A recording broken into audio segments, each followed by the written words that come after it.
Mari kita berjuang, bergotong royong untuk menjadikan Indonesia menjadi Indonesia bangsa pemenang.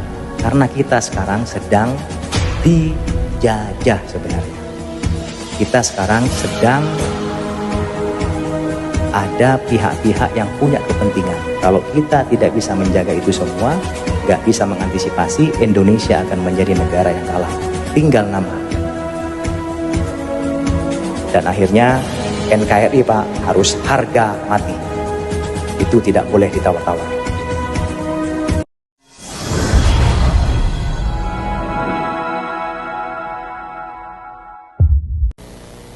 Nah, ini kondisi Indonesia dari perspektif ancaman. Nah, ini Pak, negara-negara tetangga kita itu jangan dianggap remeh. Mereka punya backing semua Pak. Indonesia dari dulu kita menamakan diri sebagai negara non-blok, tidak memihak kanan kiri. Jadi kita kalau diserang oleh negara lain, kalau kita gak kuat, tinggal nama. Tapi negara tetangga kita seperti Selandia Baru, Australia, Singapura, Malaysia, Inggris, ini membentuk yang namanya FPDA, Five Power Defense Agreement. Jadi organisasi ini adalah organisasi persemakmuran Inggris Raya. Kalau Malaysia misalnya diserang oleh negara lain, maka 5 negara ini juga akan membantu. Kalau Singapura perang sama kita Pak, bukan hanya Singapura yang menyerang kita, tapi 5 negara ini akan menyerang kita juga.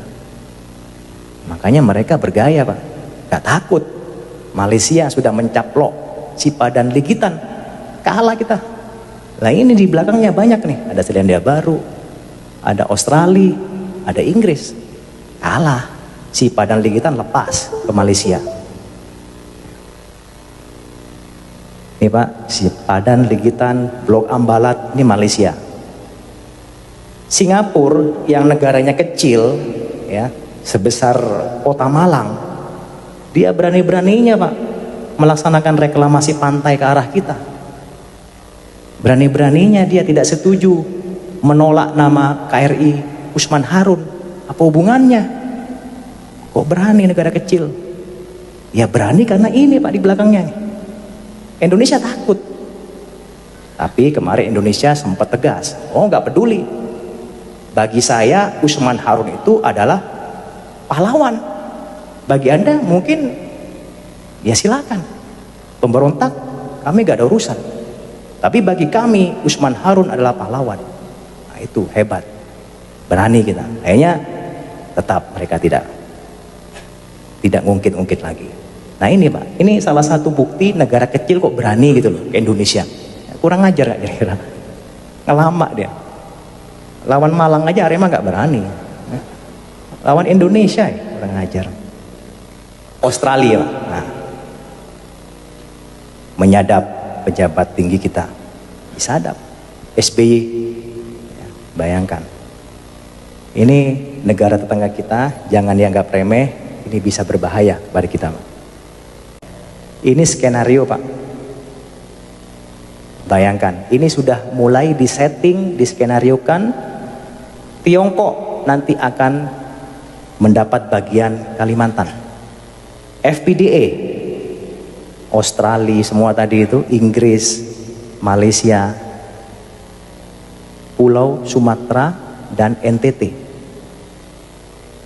Pulau apa ini Pak? Sulawesi itu nanti ISIS Pak. Kemudian ini yang paling kaya raya ini. Ini punyanya Amerika Pak. Nah, ini bayangkan Pak, kita sudah dibagi-bagi seperti itu. Makanya Panglima TNI Pak paling getol sekali. Beliau menyampaikan masalah wawasan kebangsaan. Kalau negara kita, masyarakat kita tidak kuat Pak, seperti sekarang ini, mudah dihasut, diprovokasi, diadu domba, mereka akan mudah sekali Pak membagi-bagi kekayaan bangsa kita ini. Nah, ini sudah ada desain dari luar. Yang jelas biar Bapak semua mengetahui. Ini mungkin orang nggak percaya, ya silakan nggak percaya nggak apa-apa. Tapi ini sudah melalui berbagai data, fakta, informasi yang akurat. Gak usah jauh-jauh Pak, Timur-Timur aja lepas. Apalagi yang sangat kaya. Banyak orang melirik Pak. Timur-Timur hanya sebagian kecil, ada celah timur di situ. Ini sudah banyak sekali yang mengincar. Apalagi Papua. Papua itu kita keruk aja Pak, sudah ada emasnya. Sekarang ada nambah lagi, ada uraniumnya. Siapa yang nggak tergiur? Emasnya gak habis-habis Pak, Freeport itu. Semua emas yang mensuplai Amerika, yang mensuplai Eropa, itu kebanyakan dari Freeport. Ini Amerika nih, oke janjian dia, oke Tiongkok ini kita bagi-bagi, biar kita gak tukaran, saya Papua lah, Anda ya udahlah Kalimantan aja, lumayan tuh banyak ininya, banyak ladangnya, banyak kebunnya. Kemudian FPDA, ya wis, Jawa nih belum nih, Jawa karena masih kuat orangnya, Jawa masih belum berani dia, tapi sudah ada Pak. Mungkin Jawa nanti jadi negara sendiri, mungkin mereka diambil oleh Amerika, karena kan Jawa ya mungkin negara Jawa nanti. Tapi kita Pak, kita harus berdoa semua agar supaya ini tidak terjadi. Bagaimana caranya Pak?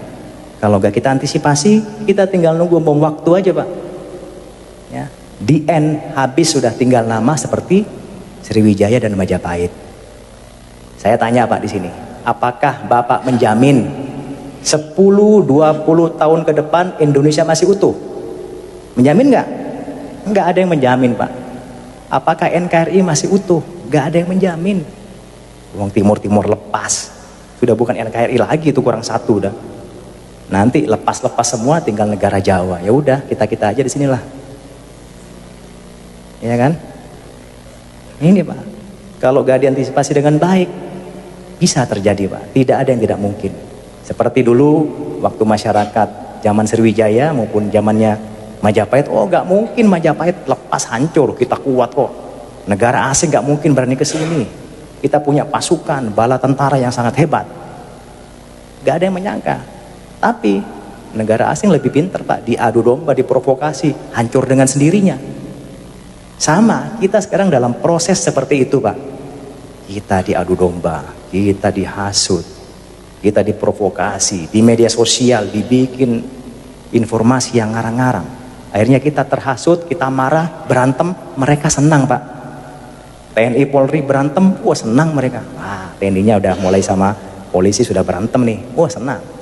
Wah, umat Islamnya ini sudah mulai berantem nih, wah bagus, senang.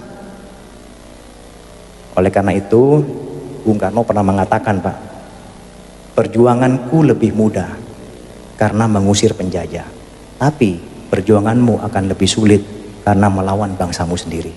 Berbicara masalah PKI Pak ya, saya sudah menyampaikan tadi, itu semua ada invisible hands, ada desain dari luar. Cuman yang saya sampaikan tadi adalah dampaknya Pak. Artinya Indonesia ini ke depan itu akan dibagi-bagi Pak oleh negara yang punya kepentingan. PKI itu salah satu dari proxy war mereka. Ya Pak ya. Tadi saya bilang tadi di sana ada Tiongkok kan, Cina. Mengambil apa tadi Pak? Apa? Kalimantan. Nah, ya disitulah mereka Pak menyebarkan proxy war-nya menggunakan invisible hand-nya. Salah satunya ya PKI tadi. Jadi itu merupakan desain yang kalau kita berpikir itu belum sampai pikiran kita Pak. PKI itu sengaja memang sekarang digambirkan lagi. Tujuannya apa? Yang tadi itu. Tiongkok punya kepentingan kepada bangsa Indonesia. Salah satunya biar bangsa kita semakin carut marut, dimasukkanlah isu PKI. Dibuatlah PKI akan tumbuh lagi. Memang akan tumbuh betul. Kenapa? Kita tidak boleh memungkiri Pak. Orang-orang yang berjiwa komunis itu sudah masuk ke kalangan kita, masuk di pemerintahan, di DPRD, ya, bahkan di ulama, mungkin juga di TNI Polri sudah ada, Pak. Cuman kita gak usah lah, ini kan saudara kita semua. Yang saya bahas tadi itu adalah orang-orang pihak luar yang punya kepentingan. Mereka menggunakan bangsa kita sendiri, Pak. Kasihan, kita menjadi korban. Jadi kita komunis ini menggunakan orang-orang Indonesia sendiri untuk masuk ke berbagai kalangan. Tujuannya apa? Misalnya dia masuk di pemerintahan, misalnya dia masuk di DPRD, sudah ada deal-deal. Nanti kalau Anda menjadi anggota dewan, kalau Anda menjadi pejabat Pemkot, tolong buat kebijakan yang menguntungkan saya. Nah, itu sudah ada deal-dealnya, Pak. Ya, mungkin Bapak lebih tahu lah, gak usah saya bahas lebih lanjut, nanti tidak elok. Ya, itu sudah ada deal-dealnya. Jadi sengaja menggunakan pihak-pihak orang kita sendiri. Memang itu sudah ada, Pak, tapi semua itu desain yang lebih besar yang saya lihat tadi, itu ada dari negara-negara yang punya kepentingan. Saya kira itu, Pak, ya. Terima kasih.